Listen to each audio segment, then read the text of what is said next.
Are back for day 9. Who'd have thought?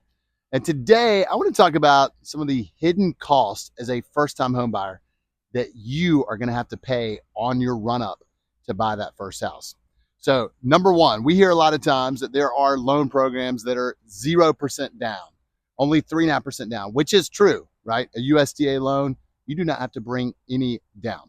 However, even if you go that point, there is still some cost and hidden fees that you as a buyer are going to have to make sure that you have and are liquid enough to fund from the point of going under a contract to the point of buying that home, which in a typical scenario is going to be anywhere from about 30 days to 45 days if you're getting a loan like we talked about right now. So what are those sort of hidden costs that a lot of times we don't think about? Number one, earnest money. This sounds simple. Earnest money, just think of as a down payment on that house. And yes, even if you are doing a loan that requires you to get 0% down, guess what? That seller, they're still going to want some skin in the game. So they're still going to want some earnest money up front, and there's no set number. Typically, it's plus or minus 1% of the contract price. But that seller's still going to want to see some earnest money. Again, down payment, you've got a 0% loan. So what does that mean? That means at closing, you're actually going to get a check back for that much. But initially, you still got to make sure that you are liquid enough to be able to, number one, fund that earnest money check.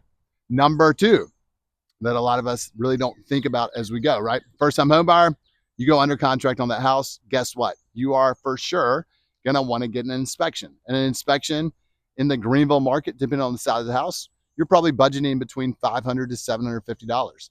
That's going to come out of your pocket, number one, probably before you get to due diligence date, which we'll talk about that later on in another video. And then number two, it's going to come out of pocket for sure before you get to your closing date. So second sort of hidden unexpected cost is that where you're going to have number one, earnest money. And number two, you're definitely doing an inspection before. So we are already to the point where we are 1% of contract price plus another $500 to $750 for inspection.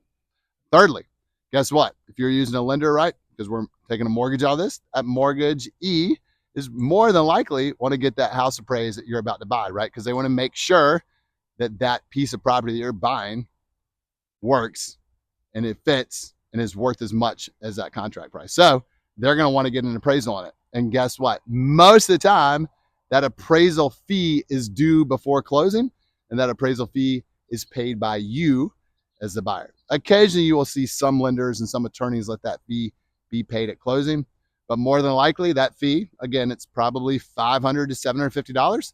That's going to be paid probably within 7 days of going under contract. So I say this to say that a lot of first-time home buyers, we get hooked on all these ads marketing schemes, right? 0% down, only 2% down, whatever it may be. And while that is true, there are some costs that you are just going to have to pay, period, no matter what. And then finally, closing costs, right? Now, this is in today's market where I would argue we're in a more of a buyer's market. A lot of times we can get sellers to pay these closing costs, but if you can't, you're going to have to pay closing costs at the time of closing, right? So again, closing costs, time of closing, you're not having to pay in those between. But again, even if you're going 0% down, you still may have $3,000, $4,000, $5,000, $6,000, $7,000 of closing costs that you may be on the hook for at closing. Now, again, right, agent, client, we talked through that a lot. And if we need closing costs covered, there are sometimes ways that we can make that happen. So that is day 9.